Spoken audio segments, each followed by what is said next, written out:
Jama'a masu saurare Assalamu alaikum, barkanmu da warhaka, sannunmu da sake kasancewa tare da ku a cikin wani sabon shirin dandalin nishadi daga nan sashen Hausa na Radio France International. Sunana Rukayya Abba Kabara. A cikin shirin na wannan rana za mu zagaya da ku masana'antun shirya fina-finai don tsamo muku manyan labaran da suka wakana a wannan mako. Akwai mu da yadda aka fitar da jerin fina-finan da suka fi jan hankalin 'yan kallo a watanni 6 na farkon wannan shekara daga ƙasar Indiya. Muna tafa da yadda muhawara ta barke a shafukan sada zumunta kan yadda jarumai daga jihar Filato suka mamaye Kannywood yayin da ake da karancin jarumai daga jihar Katsina. Waɗannan da ma wasu labaran na cikin wannan shiri, sai a biyo mu.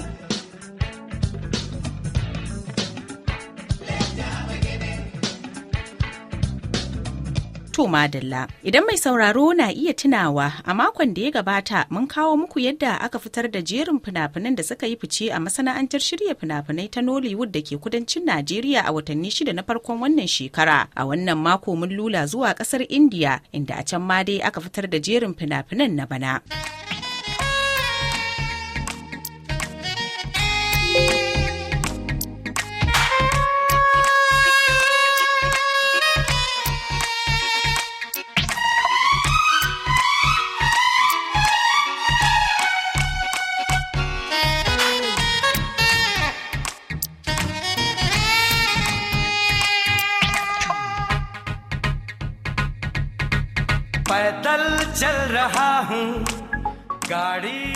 Bisa al'ada dai duk tsakiyar kowace shekara masana'antun shirya fina-finai na duniya na waigawa baya don duba irin fina-finan da aka fitar da kuma tasirin da suka yi har ma da yanayin jan hankalin 'yan kallo. A kasar ta India a bana an sanya sunan fim ɗin Ikkis a matsayin wanda ya fi kowanne ɗaukar hankali a watanni 6 na farkon bana. Masu sharhi kan fina-finan na India na ganin a wannan zamani zai yi wahala a iya shirya fim tamkar Ikkis, don kuwa ko mashirya fim ɗin sun ce suna mamakin labarin wannan fim duk da yake yana magana ne kan yaƙe-yaƙe tsakanin makwabtan ƙasashe. Ba shakka wannan fim ya ɗauki hankali matuƙa kuma ya samu miliyoyin makallata.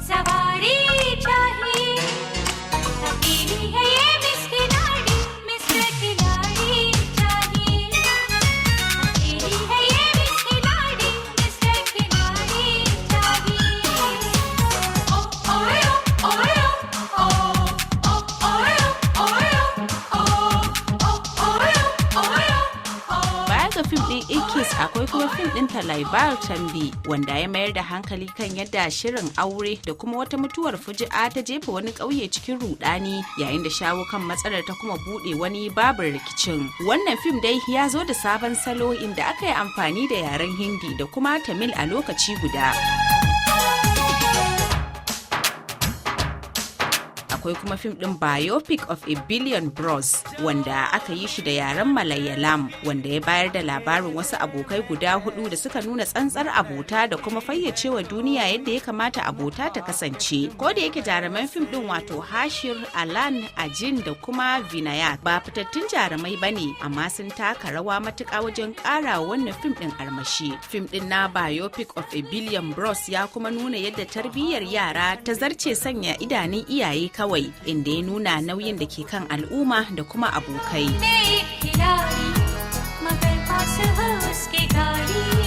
Akwai kuma fim ɗin Everybody Loves Shorab Handa wanda aka yi shi da yaren Hindi, inda ya nuna wani mutum mai tsananin zafin zuciya da rashin ɗaukar raini ko da kuwa daga mahaifinsa ne, amma kuma yake da matukar tausayi da baiwa jama'a taimako a lokacin da suke bukata. Wannan ta sa jama'ar ƙauyen suke matukar ƙaunarsa, ko da yake wasu na ganin bai cancanci wannan soyayya ba.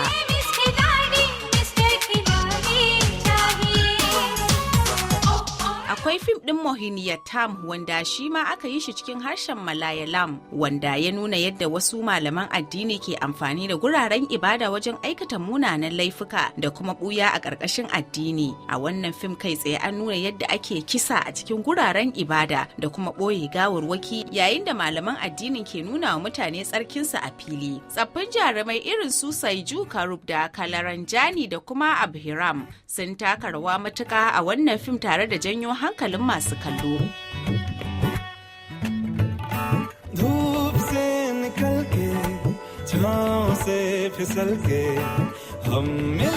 Yanzu kuma bari mu je ga fim ɗin Blast, wanda shi kuma aka yi shi cikin harshen Tamil. Blast fim ne da ya mayar da hankali kan tsantsar fada da kuma ban dariya. Wannan fim mallakin babban mashiryin fina-finai Subhash Kiraj ya kasance cikin fina-finai mafiya ɗaukar hankali a watanni 6 farkon wannan shekara, wanda ya nuna wasu iyalai da suka ƙware wajen koyar da damben kareti da suka shiga wani yanayi da ya tilasta musu kare kansu daga wasu 'yan ta'adda da suka addabe su.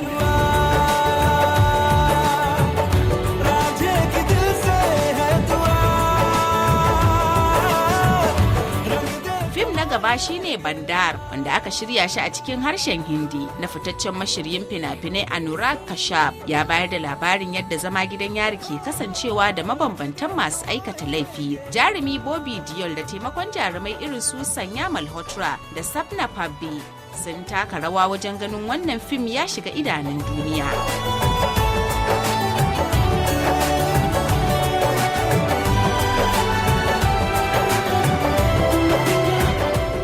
Hollywood Times kuwa fim ne da aka shirya shi cikin harshen Malayalam, kuma fim ne mai cike da barkwanci da ban dariya. Wasu daga cikin waɗanda suka kalli wannan fim sun kwatanta shi a matsayin wanda ya fi kowanne ban dariya da aka shirya shi a harshen na Malayalam, amma kuma masu suka na ganin ba haka bane. Sai dai wani abu da babu mai musu shine yadda wannan fim ke iya riƙe makallata har zuwa lokacin da ya ƙare ba tare da an kosa ba.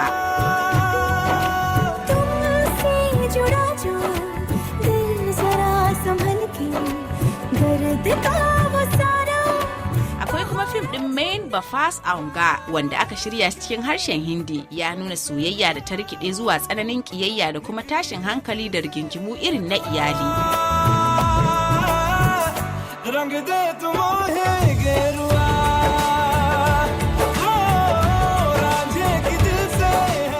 Fim na ƙarshe shine Balan, wato The Boy.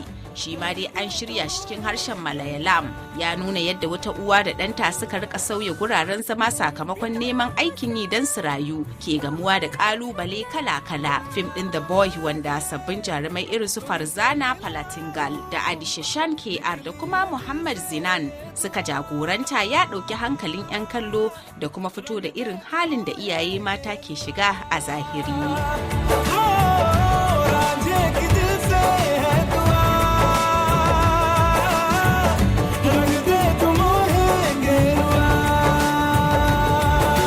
Mai sauraro kada a sha'afa, ana sauraron shirin ne daga nan sashen Hausa na Radio France International.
Yanzu kuma bari na barku da Shamsiya Haruna, wadda ta ratsa zuwa masana'antun shirya fina-finai da dama don tattaro mana halin da jarumai ke ciki da kuma wainar da ake toyawa. A labarin nishadi na yau zamu faro ne da Nollywood, inda tsohuwar matar fitaccen jarumi Yul Edochie, wato May Yul Edochie, ta shigar da kara babbar kotun jihar Legas, tana neman kotu ta umarci a rufe wasu shafukan intanet da aka dade ana amfani da su wajen cin zarafi, tursasawa da bata mata suna. May ta lissafa sunayen wasu mutane kamar Yinka Omolola, inda take neman a hana su ci gaba da wallafa kalaman batanci game da ita. A nan kuma kamfanin Rixel Studios ya sanar da shirin fitar da sabon fim ɗinsa mai suna Black Market, wanda jarumi Latif Adedimeji da Linda Ejiofor Suleiman ke jagoranta. Masu shirya wannan fim sun bayyana cewa suna da burin kafa tarihin duniya na Guinness World Record wajen haska shi lokaci ɗaya a waje guda.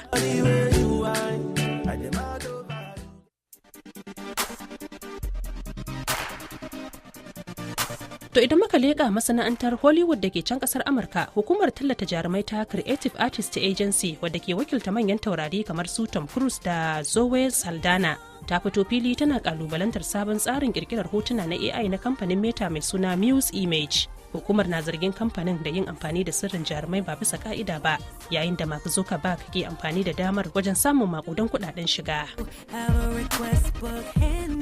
A nan kuma an fitar da jerin sunayen jarumai da shirye-shiryensu da aka zaba don mika lambar yabon Emmy ta 2026 da za a yi karo na 78, inda jerin shirye-shiryen talabijin da na fina-finai za su fafata a wannan gasa.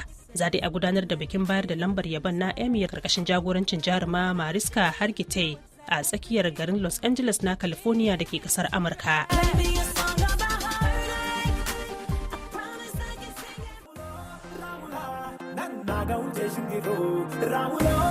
Idan muka leƙa a Indiya kuwa, babban labarin masana'antar fina-finan Telugu ta Tollywood na yau shine shiryawa da jiran fitowar babban fim din nan mai suna Lenin, wanda fitaccen jarumi Akhil Akineni ke taka rawar gani, wanda za a saki a gidajen kallo gobe Juma'a. Sai kuma babban fim din jarumi Prabhas mai suna Fauzi, wanda ke ci gaba da daukar hankali bayan kamfanin shirya fina-finai na Bollywood wato Anil Thadani ya sayi hakkin nuna fim din a gidajen kallon harshen Hindi akan kuɗi mai ɗimbin yawa.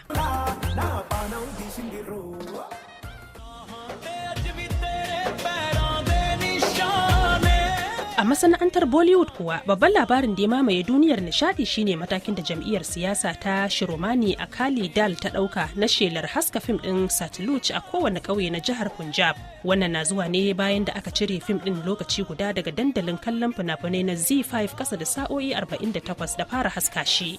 Fim din dai ya gini ne akan tarihin rayuwar fitaccen mai fafutukar kare hakkin bil'adama na mabiya addinin Sikh wato Jaswant Singh Kalra. To madalla. To a farkon shirin kun ji yadda muhawara ta barke a shafukan sada zumunta, inda ake ta cece-kuce kan yadda jarumai daga birnin Jos na jihar Plateau suka mamaye masana'antar Kannywood, yayin da take da karancin jarumai daga jihar Katsina. Bari dai na barku da Hauwa Kabir wadda ta shirya mana rahoto kan wannan dambarwa.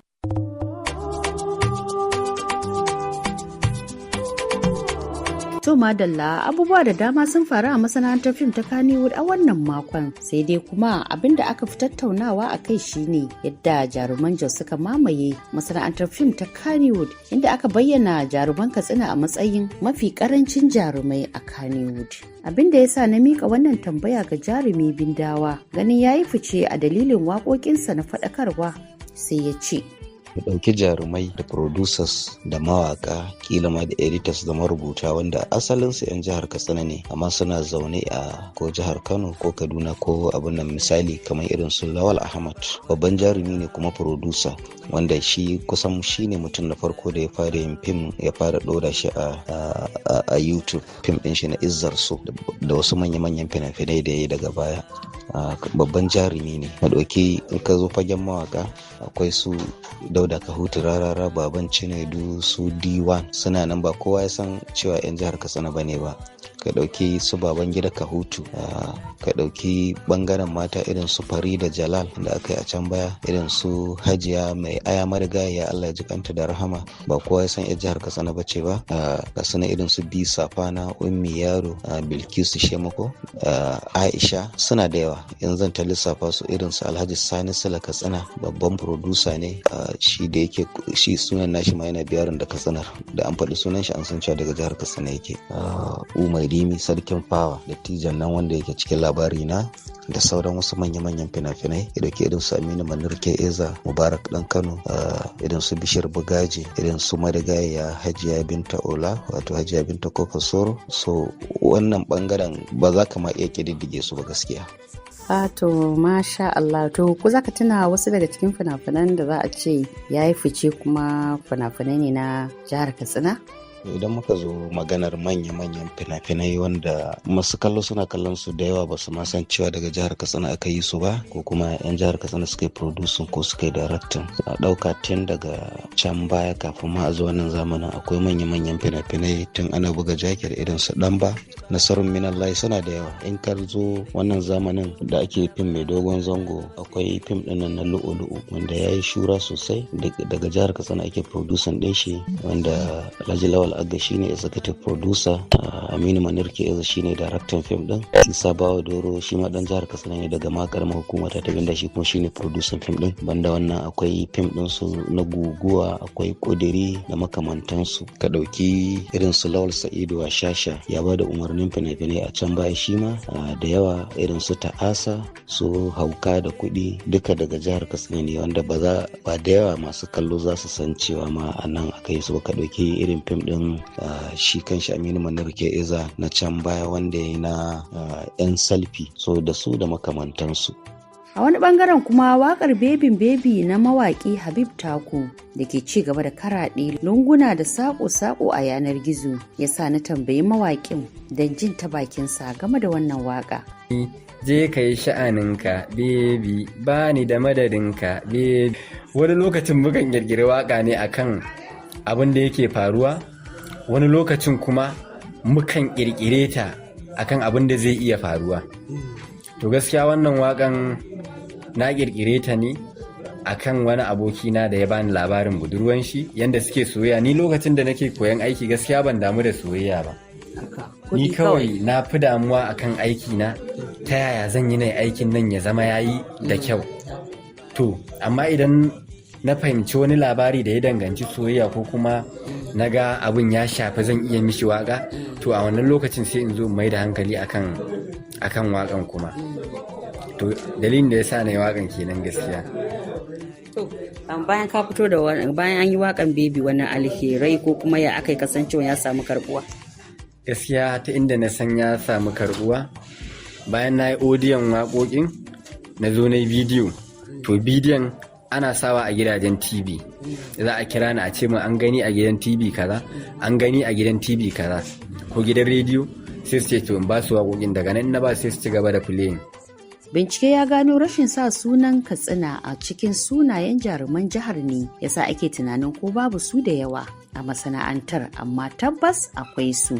Rukayya gare ki.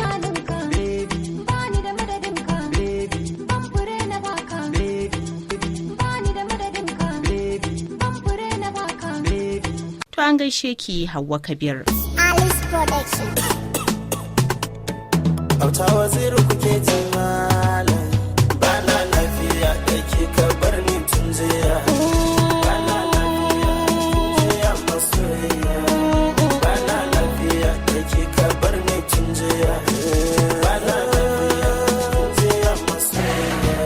Ko ban fada ba kina da kyan kikin sani, ko da madubi ma sai da yamma ke tuni. Kin iya kwalliya, kin iya daura zane, samun ki sai dan baiwa wangan zamani. Inda ke an kaso ma kuma za a gama, sauran mata na ƙasa ke kwaki na sama. A sha da yawa baki illa gaida zuma, in na same ki duniyar gaba rigima. Ke ce sanyi mai sanyi yanya min raina, ke ce mai nuna musu maɗin ƙauna. Yaya zan ji dan har ba ki a gefe na, kar da bana abinci dan ban ke tauna. Bana lafiya da ki ka bar ni kin jiya. Bana lafiya kin jiya masoyiya. Bana lafiya da ki ka bar ni kin jiya. Bana lafiya kin jiya masoyiya.